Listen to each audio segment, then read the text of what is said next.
So quick tutorial lang tayo guys.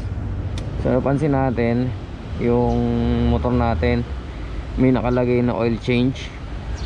Lapit natin video, nakalagay oil change. So kaka-change oil ko lang pero may lumabas na ganyan. So quick tutorial lang para i-remove yan, kasi sa kasa hindi naman lumabas yan nung pina-change oil natin. So ngayon lang siya lumabas. So tatanggalin natin siya, i-reset natin para mawala sa panel yung oil change. So first step lang natin, patayin lang muna natin siya.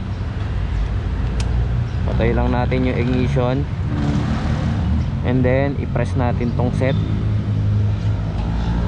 Press natin yan habang hindi pa natin pinipindot. Habang hindi pa natin to ino-on yung ignition. So press mo lang yan, set. Tapos pindutin natin tong ignition.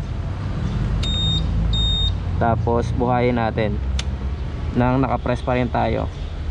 So hintayin lang natin siya nakapress habang pag nawala na, so tanggalin na natin yung pagkakapress natin. So yun na, wala na. So patayin natin, check natin, then buhayin ulit natin. So makikita niya sa panel wala na yung oil change. Ganun lang kadali. So like and share and subscribe to our channel lagi. Thank you.